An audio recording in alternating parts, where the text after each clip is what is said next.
Vous écoutez Pensée en couleurs, le podcast qui propose de remettre de l'esprit critique au quotidien pour sortir du mode noir ou blanc et explorer une palette colorée de nuances, pour reprendre le contrôle de vos pensées et actions et pour recréer des liens et du dialogue. Je suis Maya Eyal et je vous offre ici des outils. À vous de voir ceux qui vous parlent et de vous les approprier. Bienvenue dans Rencontres, des épisodes où j'invite des personnes qui ont travaillé sur des sujets liés à l'esprit critique et qui viennent nous livrer leur regard, leur compréhension et aussi, comme toujours, des outils que vous pourrez utiliser au quotidien.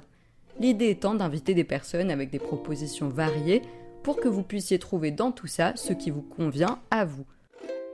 Bonne écoute!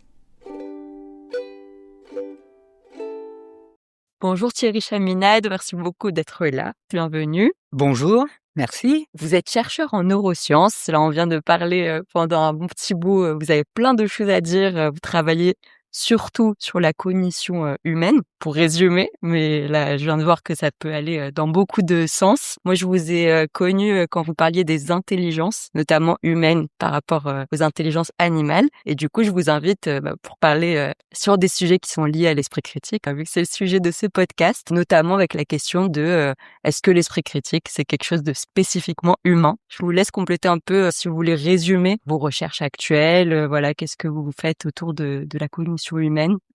Oui, pour commencer, il est vrai que je suis un peu touche à tout dans le domaine, mais c'est parce que la question qui m'a motivé et depuis le tout début de ma vie dans la recherche, c'est depuis mon DEA et ma thèse, c'est toujours la grosse question de qu'est-ce qui fait que l'homme n'est pas un animal comme les autres? Et donc, quelle est l'unicité de la cognition humaine? Donc il y a toujours eu cette idée un peu de comparer ce dont l'humain est capable à ce que d'autres agents sont capables. Donc un petit peu les animaux, effectivement, ça rentre dedans.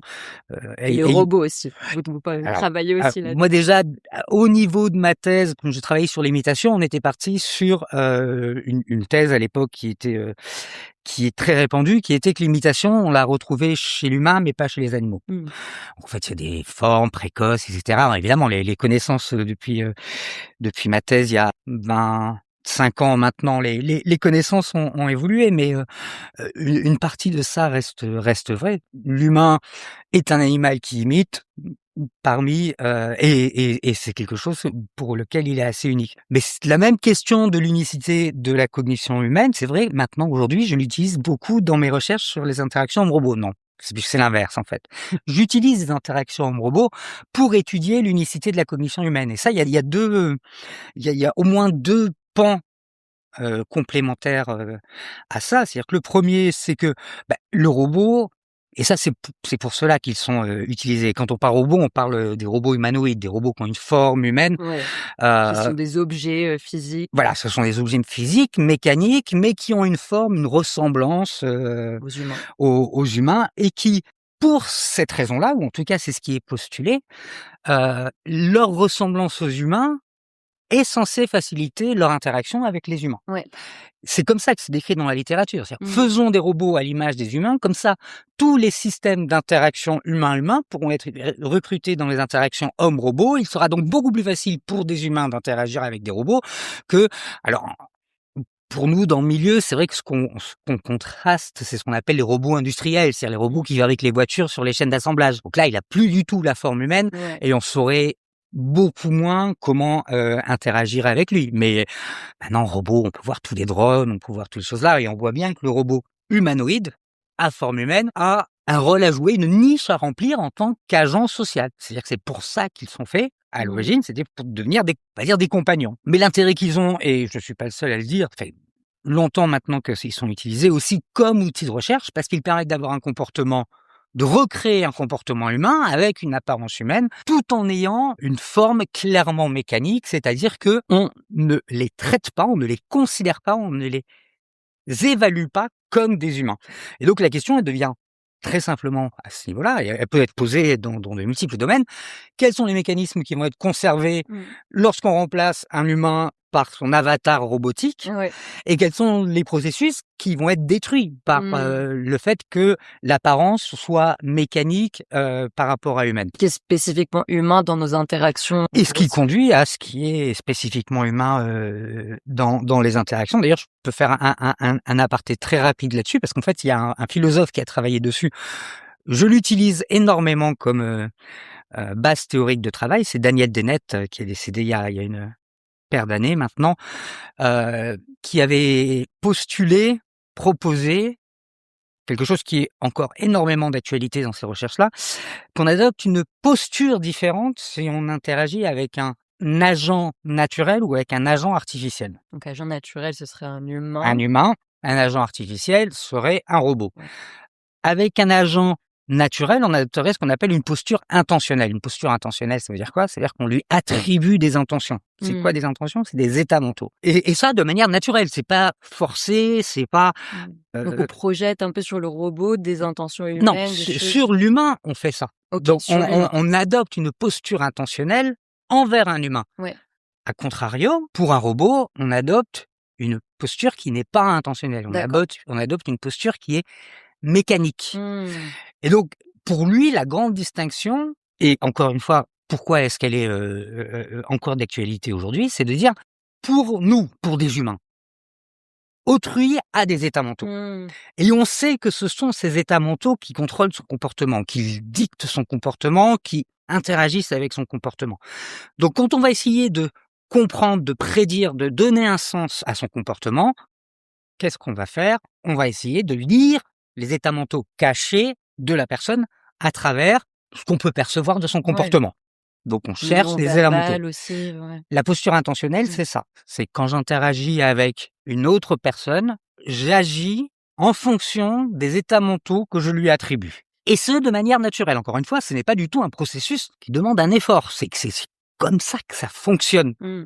Quand on est avec un robot, l'idée de Daniel Dennett était, mais non, on sait qu'un robot, ça n'a pas d'intention.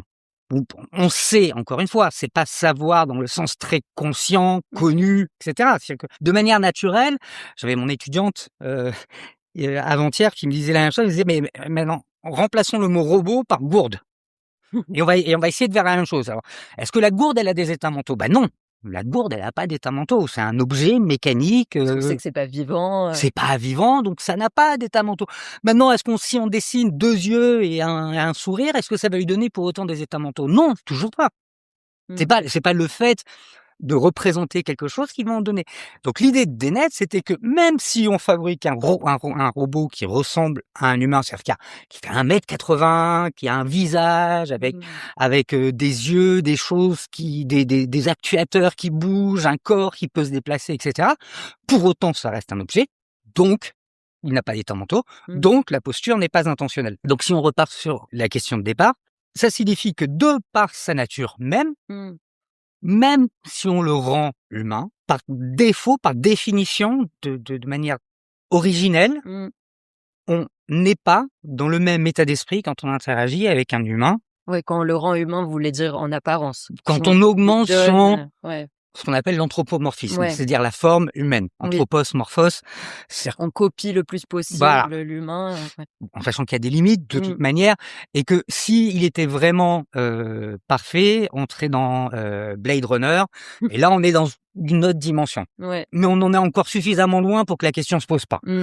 C'est ce qu'on appelle les androïdes. Moi, j'ai eu la chance de travailler avec Ishiguro, qui est un chercheur japonais qui avait fait un robot à son image. Okay. J'ai travaillé avec un robot qui avait été fait à l'image d'une présentatrice météo japonaise.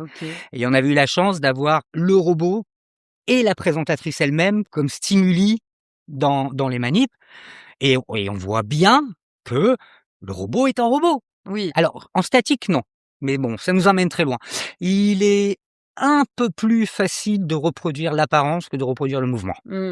Et les états mentaux, pour l'instant, on n'y arrive pas. C'est ce qu'on essaye de faire en contrôlant le robot par ChatGPT maintenant. C'est pour ça qu'on lui met des états mentaux, ou en tout cas des choses on demande à ChatGPT d'imiter les états mentaux. Et d'ailleurs, j'allais vous poser la question, je sais que ça fait pas partie de vos recherches actuelles, mais quand on pense justement à ChatGPT, des IA comme ça, qui imitent totalement le langage humain, on voit que ça peut faire l'illusion. En tout cas, avec les premières données qu'on a, il y a des personnes même qui disent tomber amoureuses de ChatGPT. Là, il y a Alors, pas d'apparence, du coup, c'est que la manière de parler, a priori.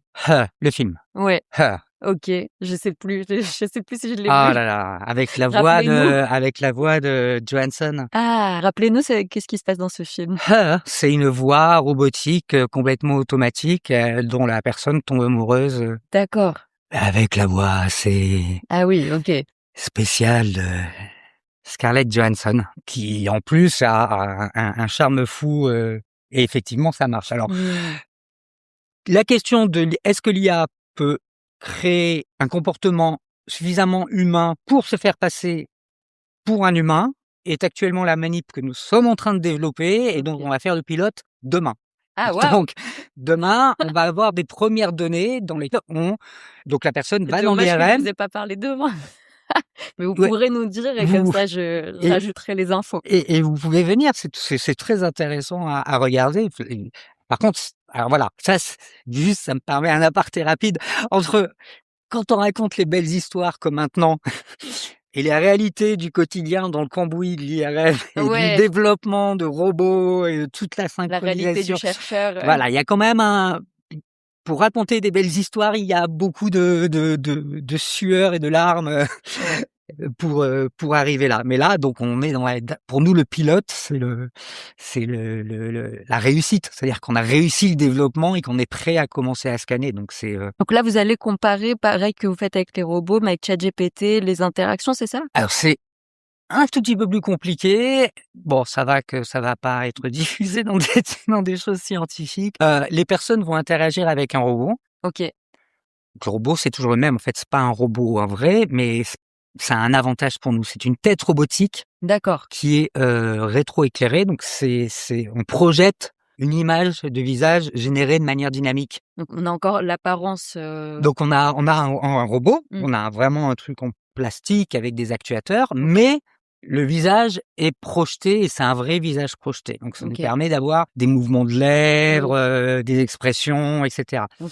Et la procédure expérimentale, elle va être que on va faire que le robot, il soit contrôlé soit par un humain, soit par ChatGPT, Mmh, mais en contrôlant les délais, la voix, que ça puisse qu'il ne puisse pas faire la différence, OK, en leur disant qu'il est contrôlé soit par un humain, soit par ChatGPT. d'accord. Sauf que, dans la moitié du temps, on dit la vérité Ouais, oui, forcément. et dans l'autre moitié, on ment. Ouais, c'est Et pas donc, bien de mentir. je fais ça Tout le constamment temps. dans mes recherches. Mes recherches demandent que je mente constamment. Donc j'explique toujours la vérité à la sortie, mais Bien si je sûr. dis la vérité quand je rentre Ah les bah, ça personnes dans marche pas. l'IRM, ça ne peut Ah pas bah, marcher. oui. Des expériences sur les interactions sociales demandent à ce que les personnes ne sachent pas qu'on étudie les interactions sociales. C'est pratiquement une condition nécessaire. Pas suffisante, mais nécessaire. Ouais. Et donc des fois, ils interagissent avec ChatGPT, mais ils croient que c'est un humain. Mmh. Et des fois, ils interagissent avec un humain et ils croient que c'est Ouais. ChatGPT. Si ChatGPT est bon, on verra les différences qu'en fonction de l'information qu'on leur donne. Ouais. Si ChatGPT est mauvais, on verra l'information qu'en fonction de qui contrôle le robot. Ouais. Ça va nous permettre d'enfin répondre à la question qui, pour moi, est fondamentale. Qu'est-ce qui définit la posture Ouais. qu'on adopte? Mmh. Si on adopte une posture intentionnelle ou si on adopte une posture mécanique? Est-ce que c'est plus ce qu'on perçoit, donc Donc l'apparence. le bottom-up, Ouais. l'ascendant, Mmh. le sens, nos sens? Ou est-ce que c'est plus ce que l'on croit? Mmh. L'information qu'on nous donne, le contexte, et cetera. Ouais. Et c'est très dur de séparer les 2 parce qu'en général, comme l'apparence, elle est différente, Mmh. ça casse tout. On peut pas dire c'est pas un effet d'apparence. Et je vous mets au défi de faire fonctionner un humain comme un robot. On peut pas faire le truc inverse. On peut pas avoir un humain qui soit contrôlé par un robot. Un humain, il est trop naturel. Il y aura toujours des micro-mouvements, il On aura peut faire la danse du robot, mais à part ça. à parler comme un robot et pas avoir c'est quasiment impossible. Par Ouais. contre, c'est vrai qu'avec cette manip, on a trouvé une manière de le faire dans l'autre Dans sens. l'autre sens. OK. Et donc, de pouvoir enfin, parce que c'est une vraie question, hein, Mmh. et distinguer ou en tout cas commencer à disséquer les effets, ce qu'on appelle ascendant et descendant, bottom-up, top-down, Ouais. perceptuel ou contextuel, alors, je fais très attention parce qu'il faut pas dire le choix. On ne choisit pas d'adopter une posture ou une autre. C'est quelque Ça se fait chose qui est fait de voilà, naturellement, c'est quelque chose qui se fait spontanément. naturellement et automatiquement. Mais donc dans le fait d'adopter ou pas une, posture. OK. Donc là, je clôt et puis je voulais quand même dire une deuxième chose, il y a très, très longtemps, donc je repars, bien 5 Allez-y. minutes en arrière.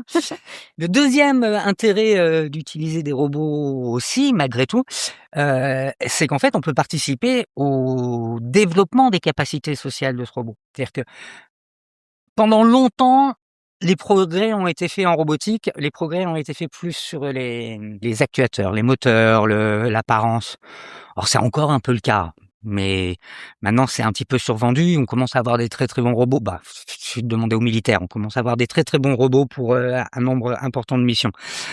Mais commence à vraiment se poser la question de quelle capacité, quelle cognition, quel comportement, quelle chose on peut leur donner. Et là, je pense que euh, les recherches sur ce que les robots induisent comme réponse et quelles particularités, quelles caractéristiques des robots sont responsables de quel type de réponse, Mmh. ça va être extrêmement utile si l'objectif est dans le futur d'en faire vraiment des compagnons sociaux. Mmh. Chose dont je doute par ailleurs. Pour moi, c'est des outils de recherche. Ouais, C'est pas vous pour en comptez pas faire. en adopter un, C'est pas pour en adopter un. Non, non. C'est même, vous savez, c'est comme beaucoup de choses quand on rentre à la maison, on essaie de faire autre chose parce que ouais, on en a mangé toute la semaine. ouais, ouais. Et non, je suis pas du tout d'ailleurs, presque paradoxalement, un fan inconditionnel des nouvelles technologies et ce genre de choses-là.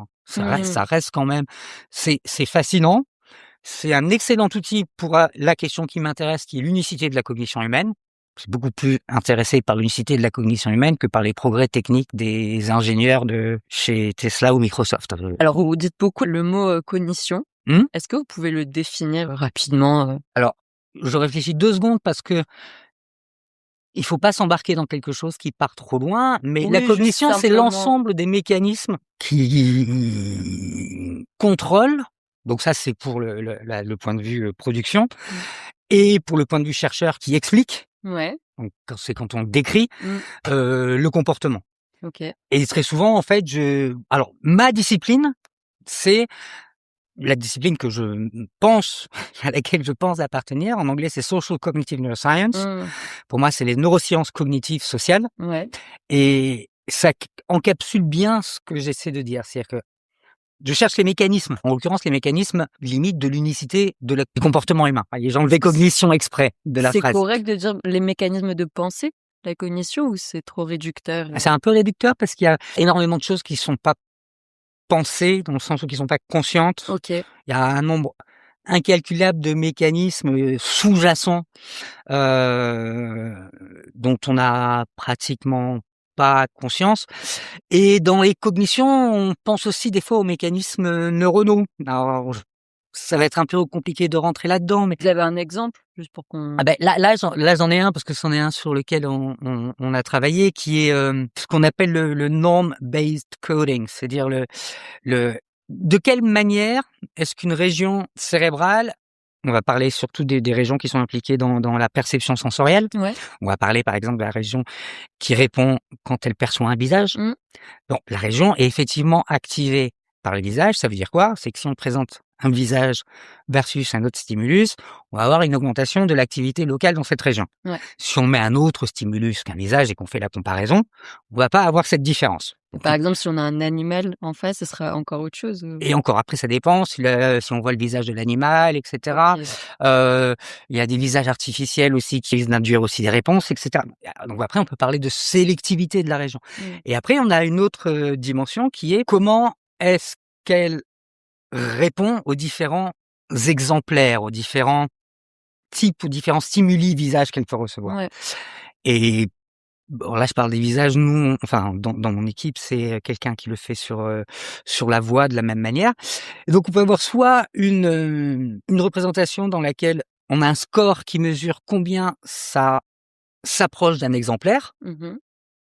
Donc, on a un signal qui augmente avec une sorte d'archétype du visage ou Un d'une voix. exemplaire, vous voulez dire un visage, c'est ça? Un exemplaire d'un visage ou un. Oui, quels sont les éléments qui sont constitutifs d'un visage? Ouais. Et ça, c'est codé. En fait, c'est une sorte de je sais plus comment on dit template en français. Un modèle? Oui, un modèle auquel on compare l'information qui vient. Et plus elle est proche, plus l'activité est importante. OK. Ça s'appelle un codage exemplaire. On a un autre qui est un codage qu'on appelle par la norme. Mmh. Norm-based. Et dans ces cas-là, ce qu'on a comme exemplaire, c'est la moyenne de tous les visages qu'on a rencontrés. Et plus un visage est proche de la moyenne, plus l'activité est réduite. OK. Et en fait, ce que cette région encode, enfin, ce type d'encodage, c'est la distance par rapport à la moyenne. Mmh. Et donc, cette fois, ça augmente par les visages les plus éloignés. Bah, on sait maintenant que c'est le deuxième qui est vrai et pas le premier. Donc, en gros, on a une augmentation pour l'exemplaire visage et une augmentation de plus en plus importante quand on s'éloigne du visage moyen. OK. Mais ça veut dire énormément de choses pour interpréter les résultats, savoir que pourquoi est-ce qu'on a une réponse plus importante pour les visages du robot que pour les visages de l'humain. Ben, dans le premier cas, ça veut dire parce que le robot, il est plus proche d'un exemplaire. Mmh. Dans l'autre cas, ça veut dire qu'il est plus éloigné de la moyenne. Donc, quand on parle de mécanisme, Donc ça mais fait partie de la cognition mais c'est aussi, pas de c'est la ça que tu veux pensée. dire? Ouais, C'est un mécanisme neuronal. ouais. C'est C'est active automatiquement, voilà, c'est un peu la un la la dossier les de les features, les paramètres ouais. qui influencent ou pas l'activité, la réponse, et cetera. Et ça, c'est tout à fait, pertinent. Donc la cognition, c'est vraiment tout cet ensemble de De mécanismes, ouais, de ce que moi, j'aime bien le mot mécanisme en l'occurrence. Heu, mécanisme, je le perçois beaucoup parce que c'est vrai que c'est un peu pour ça aussi qu'on fait de la l'IRM fonctionnelle par, une forme d'entrée-sortie, in-out, mmh. IO. Et voilà, il y a telle information qui arrive, elle est transformée, il y a telle information qui ressort. Et ça se passe localement, globalement, en continu, en parallèle et en série. Le cerveau, il fait tout ça tout le temps. Le cerveau est tout le temps activement en train de traiter toutes les informations. C'est pas du tout un C'est truc qui fatigant, ouais. bah non, en fait, c'est son truc de base, quoi. C'est comme si on disait, le cœur, il se met à battre, que quand on se lève le matin, mais la nuit, il s'arrête, quoi. C'est-à-dire non, c'est Ce tout serait est embêtant, ouais, tout est toujours en fonctionnement tout le temps. heureusement. Le Si tout va bien, cerveau ouais. ouais, on lui souhaite. Le cerveau aussi. Voilà.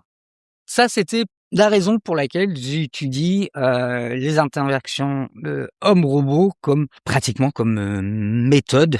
Ouais. Oui, Hem, c'est votre angle, en fait, c'est pour mon angle étudier, d'étudier, la cognition pour étudier humaine. la cognition humaine et en particulier, il est vrai donc, j'ai étudié, en parlant de mécanismes, j'ai étudié les mécanismes de résonance avec les robots. La résonance, c'est quand on observe une action, c'est plus facile de réaliser la même action et compliqué d'en réaliser une différente. En gros, Mmh. il y a un entraînement par l'action qu'on observe. Du mimétisme, du coup, c'est ça? Ou c'est de l'imitation de ce qu'on Ouais, oui, c'est ça. OK. Mais subliminal, Ouais. mais qui suffit à engendrer des effets d'interaction, d'interférence avec notre propre, production. Donc ça, c'est quelque chose que j'ai étudié avec les robots. C'est mes tout premiers, études et pour la petite histoire, j'étais au Japon, OK. dans un laboratoire où justement, on avait dans le même laboratoire, des gens qui faisaient de la robotique pour créer des comportements humains et des gens qui faisaient des neurosciences pour étudier les comportements humains. Sauf que les comportements auxquels ils s'intéressaient, eux, étaient moteurs. Mmh. Donc ils faisaient de la marche, ils le faisaient jouer au ping-pong, ils le OK. faisaient voilà, c'était le robot, c'était ça qu'il faisait. Et moi j'ai dit: je vais faire exactement la même chose, mais dans le domaine social. Je vais Mmh. prendre la même méthodo, mais l'appliquer au domaine social. Et donc on a fait la résonance, parce que c'était un robot qui était très bon pour bouger et qui faisait ça. J'ai fait de la perception d'émotions et puis depuis maintenant pas mal de temps, je fais de l'attribution d'intention, OK. donc mentalisation, avec plusieurs manips et maintenant des interactions linguistiques. Vous parliez avant l'enregistrement de la théorie de l'esprit. C'est intéressant que vous Alors, l'expliquiez aussi. en fait, c'est par contre, je peux enchaîner directement parce que c'est quand on parle de posture intentionnelle, Mmh. c'est à ça qu'on fait, Ouais, c'est c'est ça. à ça qu'on fait Mmh. allusion. C'est-à-dire que quand on a dit qu'on attribue des états mentaux, en fait, c'était qu'on a une théorie de l'esprit. Et on considère que les actions des autres sont contrôlées par leurs états mentaux et on applique ces règles-là pour comprendre les comportements d'autrui. Donc ça, je l'avais déjà dit et qu'on le fait pas avec les robots. Et donc en fait, là maintenant, j'étudie encore les interactions homme-robot, mais maintenant en plus avec un volet linguistique que je n'avais pas jusqu'à maintenant. Et donc c'est vraiment une toute première manip qu'on a fait il y a quelques années, je me souviens plus, 2019. Mais en fait, c'est un gros recueil de données. Mmh. Et depuis, on travaille sur ce recueil de données. Donc, c'est un recueil de données qui est réellement unique dans le sens où c'est des choses qui ne se faisaient pas en IRM, qui se font pas encore. Donc, pour l'instant, il est encore unique, mais ça va pas tarder à devenir plus classique. C'est-à-dire qu'on a enregistré des personnes pendant qu'elles étaient dans l'IRM en train de parler, en train d'avoir une discussion non contrainte avec un humain ou avec un robot. Donc elles sont toutes les 2 allongées, Non, il y en a sur qu'une. votre Il y en a qu'une ah! il y en a qu'une dans l'IRM. Et de toute façon, un robot, il peut pas rentrer dans l'IRM. Ah OK. Le robot, il est un peu trop métallique pour avant d'arriver à avoir un robot qui soit IRM compatible, je pense qu'il y aura On du a du travail. temps, ouais. C'est pas impossible, mais ça, c'est un projet d'une vie entière, à mon avis. Donc on a l'humain dans l'IRM qui parle avec un robot, Qui parle avec un humain ou avec un robot qui est à l'extérieur. OK. Alternativement. Mmh. 1 minute avec un humain, 1 minute avec un robot. Et on enregistre tout ce qu'on peut comme variables qui sont susceptibles d'être utilisées plus tard. Donc, Mmh. on va enregistrer ce que les personnes disent, la Ouais. conversation. La personne qui est dans l'IRM, elle voit la personne à l'extérieur, donc c'est un système de vidéoconférence, Zoom, ce que vous voulez. Donc, elle voit, donc on enregistre la vidéo, Mmh. on enregistre ses mouvements oculaires, comme ça on sait à quel endroit elle est en train de regarder sur l'écran. On enregistre sa respiration, on enregistre son rythme cardiaque et surtout, on enregistre l'activité cérébrale. Et toutes ces données-là sont synchronisées. Mmh. Donc là, on a fait 25 participants. On a un total de 600 heures, Waouh, 600 ou 60, non 600 c'est pas mal heures déjà. d'enregistrement. Mmh. Et on peut étudier ce corpus pour poser énormément de questions. C'est-à-dire Mmh. qu'à la différence des manips expérimentales classiques en IRM, où on se dit, on va poser une question, on fait une condition A optimisée, une condition B optimisée, et on fait A moins B. Mmh. On va complètement casser cette chose-là. On va enregistrer ce qu'on appelle un corpus. Donc, le terme, il vient de linguistique. Mmh. C'est-à-dire qu'ils enregistrent des données, et puis après, ils les exploitent. Ouais. Mais ils vont pas, quand ils vont enregistrer des données en situation naturelle ou quelque part, ils vont pas dire aux personnes, bon, ben, maintenant, vous parlez de ça Ouais. pendant tant de minutes, et puis après, on s'arrête. Ils mettent les Mmh. micros, ils enregistrent. Ben, nous, c'est un compromis parce qu'en IRM, on peut pas non plus laisser complètement libre. Donc, on a limité dans le temps, etc. Mais pendant 1 minute, ils enregistrent. Et donc, on a étudié, donc c'est un corpus vraiment unique. On a fait énormément de papiers dessus. Il est utilisé par d'autres. Il y a des papiers qui auraient été faits par d'autres personnes sur d'autres questions. Et on peut étudier des choses soit qui sont très pertinentes à la question homme-homme, homme-robot, Ouais. mais aussi des choses qui sont là. La dernière chose qu'on a fait à partir de ce document, c'était une étude de la synchronisation entre la respiration et la parole. Bon, ça n'a rien à voir vraiment avec les interactions homme-robot dans ce cas-là. Mais par contre, ce corpus, il permet de dire que dans une conversation naturelle, quelles vont être les bases cérébrales qui permettent de synchroniser la prise de parole avec le fait d'avoir le poumon qui est rempli pour pouvoir expirer, pour pouvoir parler. Donc, c'est quelque chose qui avait jamais été étudié parce que en situation naturelle, il n'y a qu'avec ce corpus qu'on peut faire ça. Donc, les gens avaient étudié de la respiration, mais très rarement en lien avec de la prise de parole. Il y avait très peu de prise de parole et jamais en lien avec la prise de parole naturelle. Ouais. C'était toujours dans des protocoles expérimentaux beaucoup plus contraints Mmh. que ça.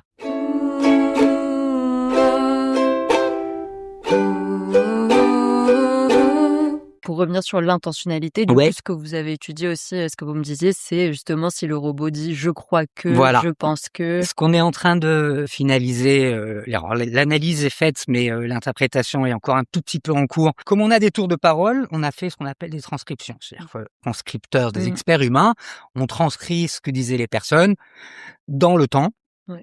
pour avoir à chaque fois la personne parle, qu'est-ce qu'elle dit, etc. Donc on a des fichiers qui disent pour chacun des échanges d'1 minute qui parle quand Ouais. et qu'est-ce qu'elle dit. Donc on a pris tous ces fichiers-là et on les a donnés à ChatGPT. On lui a dit maintenant tu vas nous dire dans chaque tour de parole s'il y a une référence à un état mental ou pas. Donc ChatGPT, c'est votre assistant de recherche? En l'occurrence, oui, parce que je vous rappelle qu'il y a 600 heures. Ouais. Donc à noter, c'était pas possible. Et puis en plus, En ça termes aurait de confidentialité, juste, ça ça aurait été les données, ils peuvent pas les remonter aux personnes qui les ont faites, quoi. C'est-à-dire pour nous, c'est des sujets, c'est relativement anonyme. Enfin, on peut pas retomber, OK. on peut pas retomber sur la personne. Il y a aucun lien avec Mmh. la personne. Ça, c'est des questions très complexes. Alors là, Ouais, par ouais, contre, il faut un j'imagine. autre podcast et dans un autre domaine, à mon avis, hein. Mais oui, on va faire avec Mistral. Ouais, peut-être Non, à explorer. CNRS a acheté une version de Mistral, là. OK.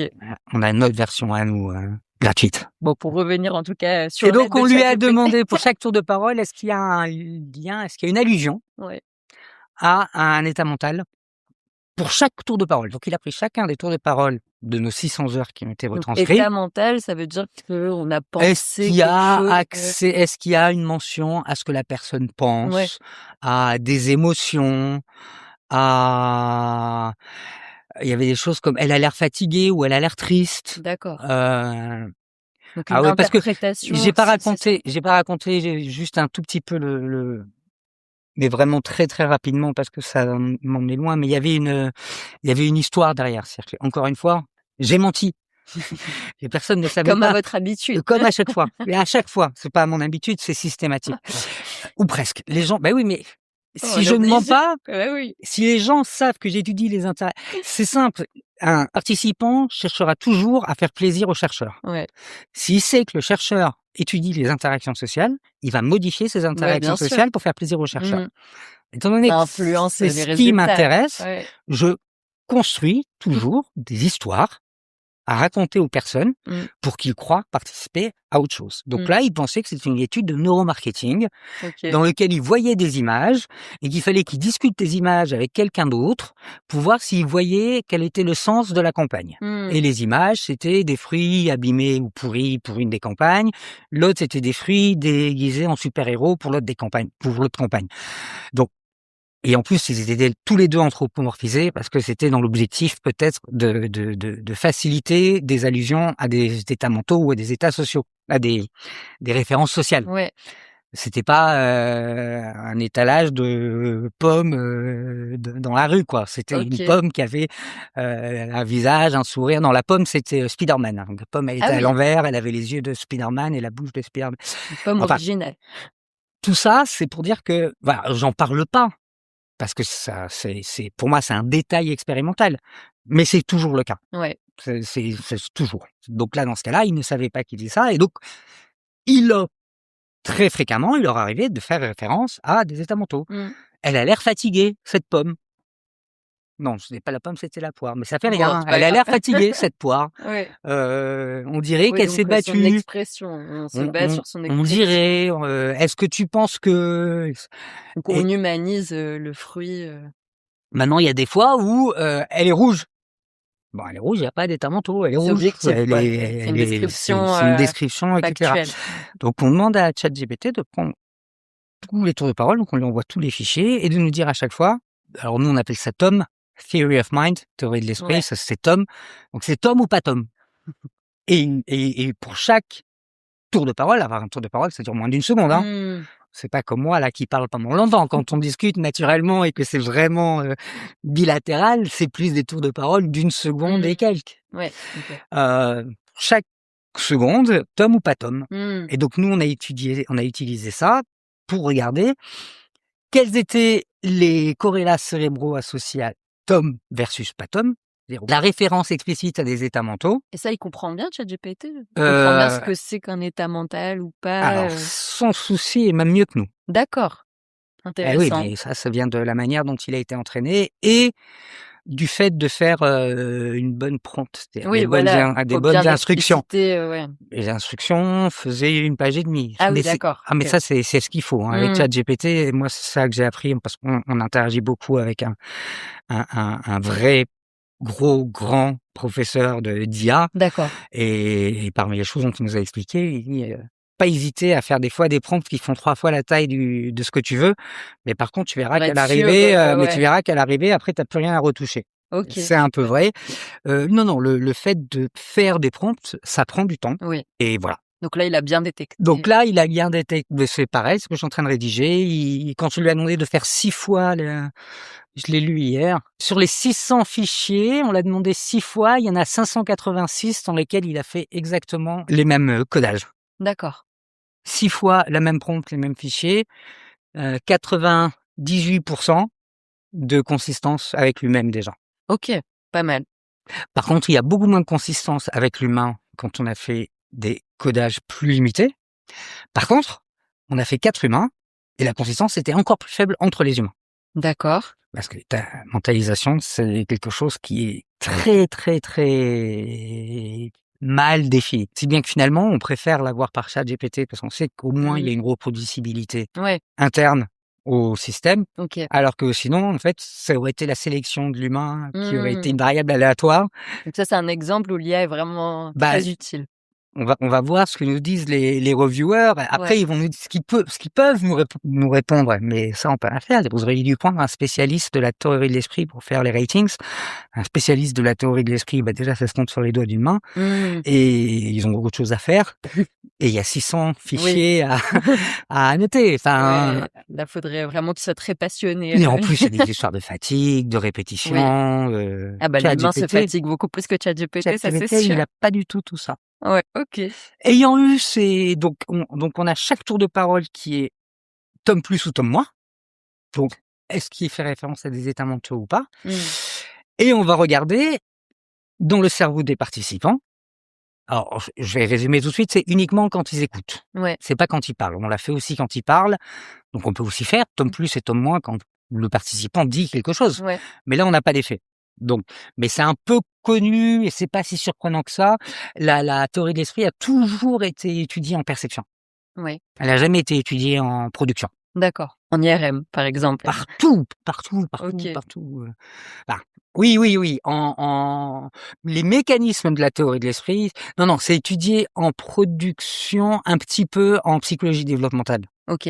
pour voir à quel moment ça apparaît. Mmh. D'accord. Donc, il y a effectivement des trucs où ils partent sur de l'observation, mais bon. Mais sinon, tous les mécanismes de théorie de l'esprit, c'est vraiment, Donc la on perception, écoute, on leur montre des images, on leur demande d'imaginer une scène, Mmh. mais c'est toujours dans des mécanismes sensoriels. OK. Donc quand la personne écoute, on peut lui faire le contraste. Qu'elle écoute l'humain en tome plus ou en tome moins, c'est-à-dire elle écoute l'humain qui va dire « je pense qu'elle est belle cette pomme Mmh. ». Voilà, on la pense est belle. Ouais. C'est encore belle, mais pense, on y est. Et l'autre, C'est un peu subjectif quand même, belle, ouais, j'ai un peu j'imagine. subjectif, mais bon, je ferai voir ce que Ce que ChatGPT ChatGPT dit, c'est l'expert de exactement, la théorie de il l'esprit. faudrait voir ce qu'il dit. Versus la pomme est rouge. Ouais. Bon, on va faire la comparaison. Je pense que la pomme est rouge versus la pomme est rouge. La différence, c'est que dans un cas, explicite référence à un état mental, Mmh. dans l'autre cas, il n'y a pas. Ouais. Et puis on va faire ce contraste-là pour l'humain et pour le robot. Là, vous regardez comment c'est perçu, Ouais, ces 2, voilà. L'humain dit, je pense que la pomme est rouge versus la pomme est rouge. donc quelle est la réaction en face? On regarde le contraste dans la personne qui écoute Ouais. cette phrase. Pas de réponse différente des régions qui sont liées à la théorie de l'esprit. D'accord. Alors elles sont bien identifiées, je vais pas rentrer dans les détails, mais c'est établi, c'est pas du blobbing, c'est-à-dire que on sait que ces nœuds cérébraux sont systématiquement impliqués quand on a des processus de mentalisation et en particulier dans un cadre de d'interaction sociale. Mmh. Et on commence même à pouvoir dire que tel nœud est plus impliqué là-dedans, l'autre plus là-dedans, etc. Donc vraiment, on dissèque maintenant le réseau de la mentalisation. Donc là, ce que vous dites, c'est que la personne qui écoute, elle fait pas la différence entre, Les régions qui sont impliquées dans la mentalisation ouais. ne fait pas de différence quand elle entend un humain qui fait une référence explicite à un état mental versus Mmh. pas de référence explicite. Donc il y a pas de vigilance accrue, on va dire, quand c'est quelque chose de plus subjectif. C'est pareil, Il y l'information a est pas de traitée, différence. de la même manière. Il n'y a pas de C'est différence. intéressant. Inquiétant un peu, mais Non, intéressant. non, il y a une explication. Je fais durer le suspense. Ouais. Mais, mais il y a une explication qui est à la fois simple et belle à l'arrivée. C'est l'histoire qu'on est en train d'essayer de raconter là. Maintenant, on fait la même chose. Cette fois, c'est le robot qui dit je trouve que la pomme est belle Mmh. versus la pomme est belle. Mmh. Le même Ouais. contraste avec le robot. Et souvent, on trouve très fort les trois régions impliquées dans la mentalisation. OK. Donc, le même contraste. Alors, effectivement, c'est pas le même contraste, c'est pas les mêmes phrases. Mmh. On peut pas Je comparer caricature. exactement, mais Mais bon, on compare toutes les tours de parole tome mmh. plus et tome moins chez l'humain et tous les tours de parole Oui, tome c'est la plus et tome nature du moins. propos plutôt Voilà, que comparer, en gros, c'est la ouais, catégorie c'est ça. donnée par ChatGPT. Mmh. Ce qu'on regarde, en gros, si on veut le dire simplement, ce qu'on regarde, c'est est-ce que la catégorie dans laquelle ChatGPT a mis les différents tours de parole a un corrélat cérébral ou pas. Ouais. C'est-à-dire, si ChatGPT faisait un truc complètement au hasard, Mmh. c'est-à-dire que si je prenais au hasard claques et des trucs comme ça, ben normalement, il y aurait pas de corrélats cérébraux. Parce que si on compare des conditions qui sont identiques, vraiment qu'on prend au hasard, ça doit pas avoir d'effet. Donc le simple fait déjà qu'il y ait des effets, et en particulier vraiment dans les régions de la mentalisation, ça veut dire que la catégorisation par ChatGPT, on appelle ça le tagging. Ouais. En gros, il met un tag à chaque fois. Bah, ça a un sens. Mmh. C'est déjà quelque part une validation interne de Méthodologie. l'approche du codage par ChatGPT, de dire effectivement c'est associé aux régions de la mentalisation, mais alors pile poil très fort, etc. Il y a vraiment aucun souci. Très bien, on est content. Oui, mais il y a quand même un truc. Il y a un truc qui va pas. C'est que c'est un peu en contradiction avec tout ce que je disais jusqu'à maintenant. C'est-à-dire? J'ai dit, le contraste ne donne rien chez l'humain. Alors qu'on a dit que justement, c'était avec l'humain qu'on adoptait une posture intentionnelle et donc qu'on Qu'on attribuait des interprétait, ouais. alors que ça donne quelque chose chez le robot, alors qu'on a dit qu'avec le robot, on avait une posture mécanistique et qui faisait qu'on lui attribuait pas des états mentaux. Mais ça, parce que ça choque plus qu'un robot Alors, utilise peut-être ce type de Il y a formulation? 2 interprétations. Alors déjà, la première, non. Avant les 2 interprétations pour le robot, la simple pour l'humain. En tout cas, c'est comme ça que je l'interprète, mais il faut encore que je l'écrive. Mais On a hâte d'avoir les résultats finaux. dans les résultats, on les a là. Maintenant, c'est Ok. raconter une histoire. Ah, ok. On en est là. Enfin, c'est raconter une histoire qui soit en totale cohérence avec Les données. les données et qui a un sens. Faire très très simple. Et on peut repartir sur des nets. Je rappelle, Le posture philosophe. intentionnelle, posture mécanique. Si avec l'humain, on adopte une posture intentionnelle à partir du moment parce que c'est un humain, bah, en fait, on sature le système. Ok. On attribue des intentions à l'humain parce Tout que le temps. c'est un humain. Ouais. Il a pas Peu besoin importe ce qu'il dit, en il fait, a c'est pas ça? besoin d'avoir une référence explicite. Ouais. «Oh, tu sais ce que je pense?» Ouais. Bah non, Oui, oui, à enfin, partir du moment où c'est un humain qui parle, on lui attribue des intentions donc le fait qu'ils automatiquement, disent «je pense» ou ouais. «j'ai l'impression» ou «il me semble» ou quoi que ce soit, c'est normal, attendu, classique, Mais je trouve ça quand même surprenant qu'on fait pas la différence dans le contenu Bah, de c'est ce qui est dit. surtout moi ce qui m'avait le plus surpris, c'est qu'en fait ça allait à l'inverse de notre hypothèse. C'est-à-dire qu'en fait, c'est qu'on l'a pour le robot. Ah, c'est plus surprenant, quoi. Et en fait, on s'est dit que pour le robot, on a 2 grosses possibilités. Soit, en fait, posture mécanistique, donc à la base, le système il est pas saturé, il est à 0. On s'attend à ce qu'il y ait pas d'intention de la part Et d'un donc le robot. fait qu'il en donne un, bah, ça donne un signal ascendant. Oui, ça surprend. Là, pour le coup, on s'est Alors, dit, en gros, c'est est-ce que ça surprend ou pas? Est-ce que c'est juste parce qu'il y a le signal? ouais. Il trouve donc finalement, bah, il active le système de mentalisation parce que il se trouve que le terme mentionne explicitement Oui, ça. on s'y attend pas, non, c'est ça? Pour nous, c'est 2 choses un tout petit peu différentes. C'est OK. si on s'y attend pas, c'est ce qu'on appelle, une erreur. Qui en gros, il envoie un signal d'erreur. Et les signes d'erreur par rapport aux attentes, c'est des signaux descendants. OK. C'est-à-dire que son attente, c'est quelque chose qui vient du dessus, c'est le contexte. Ouais. Et ce qu'il perçoit, c'est quelque chose qui vient d'en bas. Donc on a un conflit entre c'est un robot Entre 2 et il informations, pense. ouais, OK. Donc ça pourrait en être un. L'autre, ça peut être justement, tout simplement, on va dire, que c'est un robot, donc le système est au niveau de base, et quand il reçoit une information de type mentalisation, bah clac, il répond. Il n'y a pas besoin qu'il y ait de signal d'erreur. Oui, donc là, en fait, nos La attentes posture sont à 0, Voilà, les entre attentes guillemets, sont à 0. en termes d'intentionnalité. Chez l'humain, les attentes sont au maximum. Ouais. Donc avoir un signal en plus, ça Oui, de change toute rien. façon, on est au maximum de toute manière. Chez les robots, les attentes sont à 0. Donc peut-être que quand on a un signal, on le traite. Ouais. Ou bien, effectivement, ce signal est un conflit direct avec l'information Une dissonance qu'il cognitive. y a, une sorte de dissonance cognitive. Alors je vends la peau de l'ours, mais les derniers résultats que j'ai fini par sortir et interpréter hier montrent qu'en fait le fait d'interagir avec un robot module, c'est effectivement un effet descendant. OK. Donc c'est un effet qui va du cortex médial préfrontal à la jonction temporopariétale. On va dire que ça, c'est un détail. Mais c'est un signal qui part du contexte et qui va vers l'attribution d'états mentaux. Et donc ça serait plutôt dans le sens du conflit que vraiment de l'information intrinsèque. Et ce qui est tout à fait dans le sens de ce qu'on voulait avoir. Donc c'est effectivement la bonne interprétation. Nos résultats vont dans le sens d'une interprétation qui soit du type Qu'est-ce qui se passe? C'est Quoi? pas normal, ouais. Hein? Mais non. Ouais, OK. Heu, mais voilà, ça c'est alors là, sur le coup, c'est la science. Les 2 exemples que j'ai faits, c'est la science qui est en train de se faire parce que ça, c'est un papier. Bah, j'adore, super. C'est un papier alors en fait, c'est tout parti sur, et l'histoire est intéressante. C'est parti sur quelque chose de complètement anecdotique. C'est parti, quand ChatGPT est sorti pour la première fois, c'est un truc sur lequel on travaille depuis, 1 an et demi là, hein, maintenant. Quand ChatGPT est sorti la première fois, je me suis amusé à faire les annotations par ChatGPT. Mais comme ça là, en 5 minutes un Mmh. soir pour m'amuser, Tester, pour voir ce que ça faisait et mmh. cetera. La première fois où j'ai fait tome plus, tome moins et puis j'ai tout rentré à l'intérieur, sans regarder les effets des agents et tout ça, Mmh. je suis tombé sur le réseau de la mentalisation. Là, les bras qui les bras qui sont tombés et je dis: «C'est pas possible». Je passe 5 minutes à ChatGPT à lui demander de me faire un tagging Il y a une révélation, et le lendemain, j'ai le réseau qui correspond exactement à l'instruction que je lui ai donnée ouais. sur mon machin, c'est pas possible. Et depuis, on travaille. Depuis, on travaille dessus parce que après, il a fallu contrôler le tagging, refaire une prompt, refaire les instructions, et cetera, et cetera. Donc voilà, c'est un travail d'1 an et demi d'analyse Mmh. basé sur une découverte vraiment fortuite. En tout Ça cas, arrive souvent, non, en sciences, j'ai l'impression? bah, pour, moi, ça m'arrive spécialement souvent parce que j'ai un corpus. Ouais.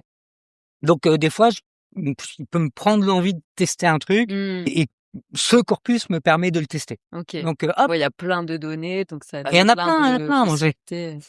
je voulais faire un truc sur, j'ai fait à une époque juste pour m'amuser, puis en fait ça m'intéresse pas et comme j'ai pas d'étudiants, je vais pas aller le pousser au bout. Mais avec ce corpus, on peut cartographier Mmh. le contrôle moteur pour les différents types de phonèmes. OK, linguistique. Mmh. Faire de la linguistique en perception comme en production. Automatiquement, c'est transcrit. Donc, du transcrit, on peut transformer en phonème. Ça, c'est Mmh. tout automatique. C'est des outils qui existent. Les phonèmes, je les rentre dans l'analyse IRM. Mmh. Demain, j'ai le mapping au niveau du cortex moteur des ba, ka, ta, ma.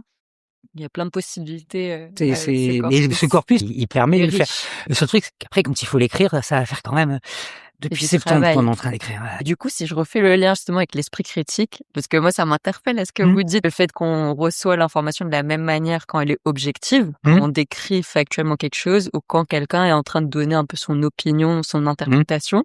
Donc c'est ça que vous dites, en fait, il y a pas de petite lumière rouge qui s'active, en tout cas mentalement, on l'observe pas. Quand c'est du subjectif, on traite l'information exactement pareil, Je pense parce que c'est quand même pas le même type il d'information. y a un principe. Ah, oui, jusqu'à un certain point. Et pourquoi jusqu'à un certain point? Parce que ce que je viens de décrire, c'était ce qu'on appelle du, chit-chat, comme on dit ça en français, Oui, une conversation assez du légère, small quoi. talk, Oui, voilà. Il y avait pas de. c'est pas une conversation philosophique, C'est ça, très c'était. profonde, Et puis bon, comme on me le dit souvent, la personne, elle est dans l'IRM, c'est quand même oui, pas la situation la plus pratique. Bon, ouais, ouais, même ouais. si c'est tout à fait possible de parler dans l'IRM, la question n'y est pas. Heu, Elle est peut-être pas au top de sa forme, à parce que ce là, moment-là. j'ai écrit un papier hier, justement un petit peu là-dessus. Il y a quelqu'un qui a des auteurs ont poursuivi cette idée de posture intentionnelle et ils ont décrit une nouvelle chose qui est relativement intéressante, qui est la posture institutionnelle. OK. Qui serait un truc, sur le coup, vraiment unique, chez l'humain et ils disent que c'est un élargissement de la posture intentionnelle aux institutions, c'est-à-dire aux sociétés. Mmh. Où les personnes ont un rôle, c'est-à-dire au rôle des, personnes. Dans la société, les rôles sont interchangeables, c'est-à-dire que la personne qui est la caissière du supermarché, elle peut être interchangée avec une, mais elle est quand même caissière du supermarché, donc elle représente une fonction dans la société. Enfin, il y a c'était intéressant, enfin, c'était bien écrit, c'était assez intéressant. Et là, j'étais plutôt justement en train de me dire que dans ce genre de posture-là, le rôle institutionnel de la personne, à mon avis, avoir un rôle, enfin, un effet. Sur l'autorité, c'est ça que vous dites aussi, Oui, sur le entre statut, autres, oui, entre autres. Quand on va écouter une conférence mmh, d'un un d'un expert, d'un ouais, expert, en plus, quand on arrive à mon âge, maintenant, on commence à avoir des gens au-dessus, mais aussi des gens en dessous. ouais. Des fois, on va écouter des petits genoux, Vous y allez avec plus de prudence du coup, qui vont, réinventer la roue, en nous nous faisant croire que c'est eux qui ont tout fait. Non, j'exagère. Mais Oui, donc Il y a vous il y a il y adaptez a au une niveau différence. Il de y a pour cette posture-là, qui serait aussi une posture assez humaine, on aurait, plus une différence. Pour la posture intentionnelle, il est possible que non. Mais si je peux raconter une petite histoire que j'aime bien raconter, par rapport à ça, parce que je la ressors assez souvent, hein, donc faut pas être surpris, hein. Je dis tout le temps: «Ayez bien en tête que les robots aujourd'hui, c'était les esclaves il y a 200 ans». Donc déshumaniser un humain en lui enlevant tout état mental mmh, parce que ta construction sociale fait que ouais, il faut qu'il soit dénué d'humanité pour l'ordre des choses tel qu'il est établi, c'est impressionnant ça comment montre que ce n'est enfin, même la catégorie humain, c'est un construit récent, quoi. C'est pas du tout, bah, il y a même eu des hiérarchies entre les types d'humains, enfin ah au-delà de bah, l'esclavage, quand on avait, voilà, «les races» entre guillemets, enfin, il il y a y eu en a plein encore de oui. il y en a encore largement qui y croient, dans Mmh. certains pays, Mmh. d'Amérique du Nord. Oui, oui, oui, on va pas forcément de l'avant sur tous les sujets. Mais, du coup, si on revient un peu à cette question de l'esprit Mmh. critique comme, spécifiquement humain, qu'est-ce que vous en pensez? Est-ce que de ce que vous voyez sur les robots et sur ChatGPT que vous utilisez beaucoup, vous pensez que c'est quelque chose qui pourrait être reproduit? Donc si on définit un Ah, peu rapidement, l'esprit critique, donc la capacité à prendre un peu de recul aussi, justement sur ce qu'on dit, sur ce qu'on pense, et la capacité à questionner, en fait, si, c'est intéressant. Alors, je vais commencer par la fin, parce que je vais commencer par dire le contraire de ce que je veux dire. OK. ChatGPT le fait. OK. Vous pensez qu'il fait preuve, d'esprit critique par rapport à Si on quoi? À ce si on lui donne que l'instruction, oui.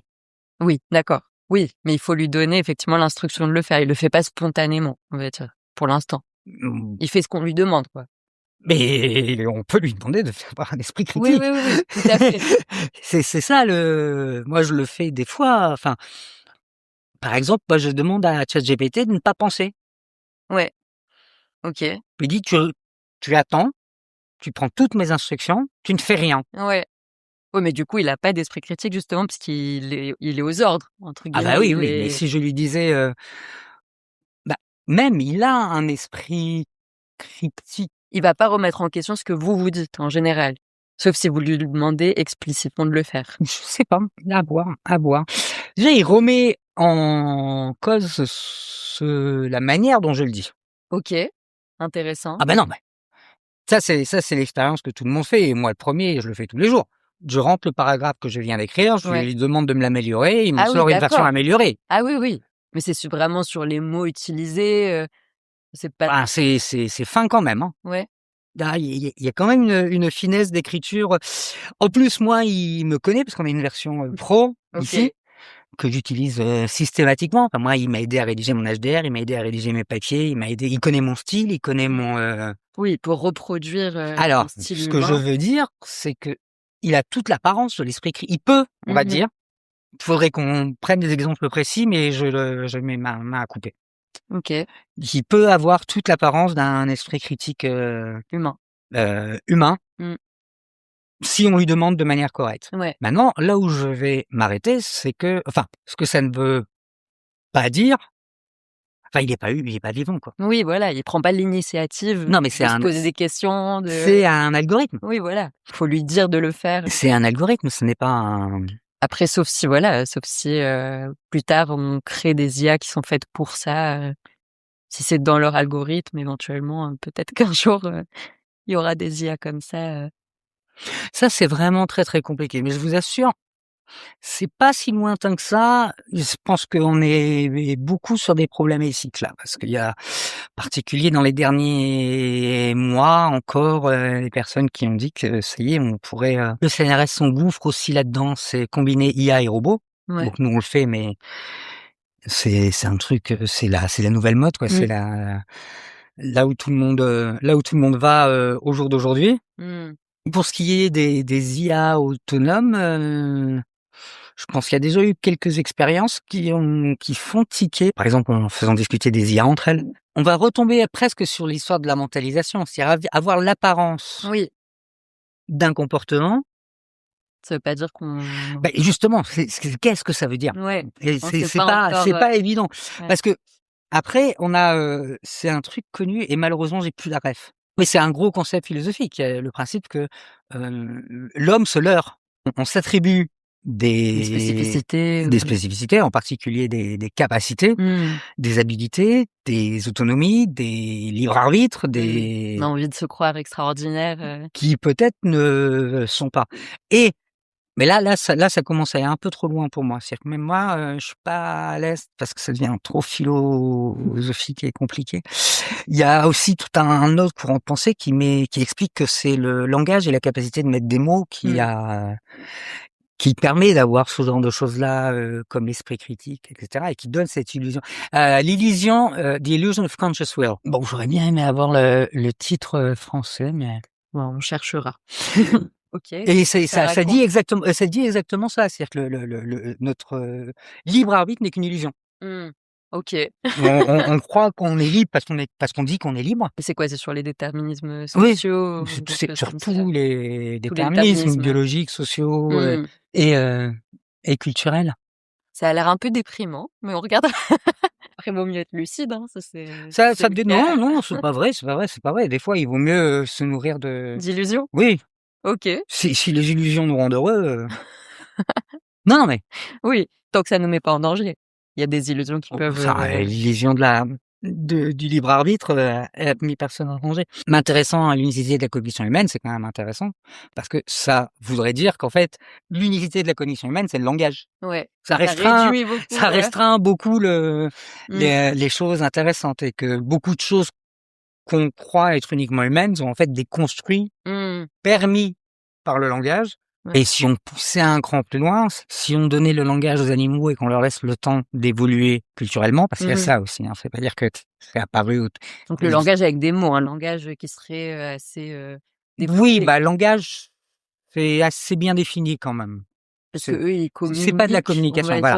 dire, ouais. Le langage, ça a des critères, Mmh. ça a des critères quand même. Donc c'est pas de la juste de la com. Mmh. Alors pour ouvrir, désolée, je reste un peu sur les questions, philo, parce que vous êtes scientifique, j'en profite et vous parliez un peu de l'Amérique, du Nord tout à l'heure. On a un peu des tendances, anti-science, on va dire, actuellement. Il y a bah, même, sur les réseaux sociaux, il y a pas mal de tendances, accrues à placer la croyance devant la science. Est-ce que pour vous, enfin, comment vous placez ça justement sur, notre spécificité humaine? Est-ce que la science, ça fait partie, la démarche scientifique de cette spécificité?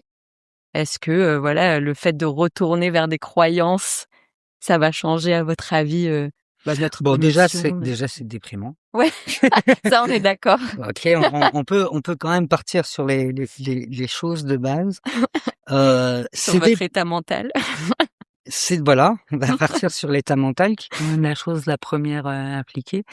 C'est déprimant, mais j'ai pas encore réussi à comprendre, qu'est-ce qui explique cela. Comment c'est arrivé? Alors par ailleurs, je m'intéresse énormément à l'histoire contemporaine, Mmh. enfin ou même à l'histoire, générale. C'est un petit truc qui m'intéresse.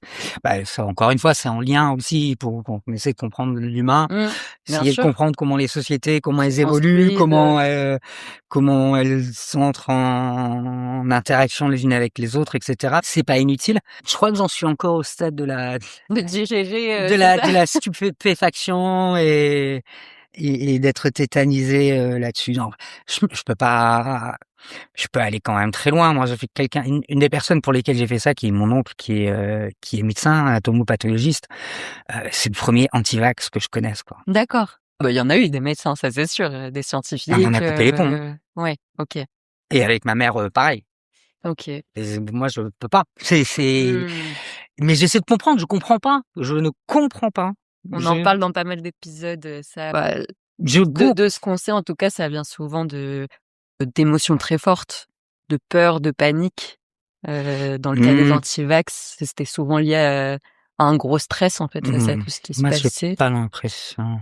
Moi, j'ai l'impression que c'est mon feeling, mais c'est pas anodin, c'est pas un hasard, c'est pas, ça tombe pas dessus de manière inattendue. Je pense qu'il y a Des prédispositions, des choses comme ça? Ou des effets, longtemps, j'ai pensé que c'était parce que les chercheurs étaient dans leur tour d'ivoire et c'est pour ça que je descendais un petit peu de la tour Bah, pour ouais, c'est pour essayer ça, c'est de important aussi de pour parler, essayer de voir, mais je pense pas que ce soit parce que là, j'ai vu dans toutes les confs que j'ai pu faire ou donner, en général, on a un peu quand même souvent les mêmes personnes et c'est pas vraiment toujours les personnes qu'on voudrait, bah, c'est souvent les personnes déjà sensibilisées, j'imagine, je veux dire tout simplement, moi, je vais entre ce que j'ai donné et ce que j'ai pu assister en tout ce qui était, vulgarisation, en général, l'âge moyen, c'était 65 ans. Mmh.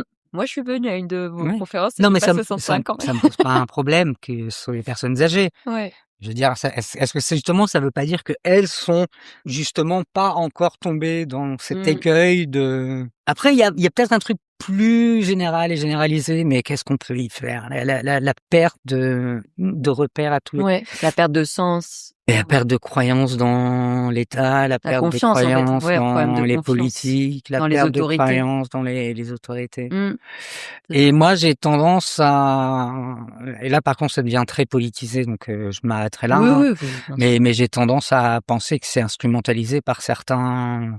Bah, il y a aussi un business juteux, hein, dans tout ce qu'on voit sur les réseaux aussi, de vendre des choses qui sont basées sur rien. Ouais, mais Enfin, il y a aussi ce que j'appelle la désorientation de l'Occident, quoi.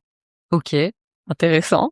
Il y a des gens qui ont un très grand avantage à ce que nous ne croyons plus à nos institutions, que Ah nous ne oui, bien croyons sûr. plus à Il y a des nos ingérences aussi étrangères. chercheurs, que nous On fera un croyons épisode là-dessus plus aussi. machin, que on ne vote plus que pour les extrêmes Oui, et exactement. qu'on voit ce que ça donne partout, que malgré tout, on sait que c'est ce qui va arriver en France et quoi qu'on y fasse, c'est ce qui va arriver en France aussi. On essaye en tout cas de réfléchir et de pas, voilà, de pas se laisser Non, ben emporter ouais, par mais tout ça, mais la réflexion n'y fera rien. Honnêtement, la réflexion n'y fera rien. Et on se laissera emporter parce que c'est le principe de la majorité. Enfin, encore une ouais. fois, on a vu ce qui s'est passé, hein. Moi, je suis rentré en deuil fin novembre, hein. Enfin, fin novembre 2024. Ouais, ouais, ouais. Mais Quand est-ce que du coup, là, vu que vous avez sans doute des auditeurs, auditrices, qui sont pas forcément scientifiques, est-ce que vous avez envie de leur faire passer un message, je sais pas, ce que vous voulez, au-delà de tout ce qu'on a déjà dit? ah, mais si si je suis désespéré de voir la manière dont les choses, la tournure que les choses prennent aujourd'hui, j'aurais juste envie de dire faut reprendre confiance en nous et en tout, quoi, et en ce qu'on a autour. La vie et le monde de défiance et de haine Mmh. qu'on s'impose, en plus, il est bon pour rien, pour personne et il n'apportera rien. D'accord. Malheureusement, j'ai bien l'impression que c'est un vœu pieux. Alors, Ah bah, de toute façon, dans ce podcast, on fait des vœux pieux, alors on tente des choses, et le après vœu pieux serait d'arrêter de vivre de peur et de mmh, et de tout ça et de reprendre confiance en tout ce qu'on est capable de faire parce que c'est beau, quoi. Si on regarde l'humanité, quand même, il y a... bon, bah, on va Non, rester sur la note, voilà. c'était pas la plus joyeuse pour terminer. C'est pas grave. C'est dommage. En tout cas, super intéressant et chacun, voilà, il prendra, ce qu'il veut. Dans tout ce qu'on a dit, il y a beaucoup de choses, c'est très riche, donc je vous remercie. Merci. Qu'avez-vous pensé de cet épisode ? Je suis très intéressée d'avoir vos avis en commentaire et s'il vous a semblé utile, n'hésitez pas à vous abonner à la chaîne et à lui donner 5 étoiles sur les plateformes d'écoute pour que d'autres puissent la trouver facilement et en profiter également. Vous contribuez de cette manière, vous aussi, à l'activation de nos esprits critiques, alors merci pour votre aide. N'oubliez pas de télécharger, si vous le souhaitez, les fiches récap en description de cet épisode. À bientôt!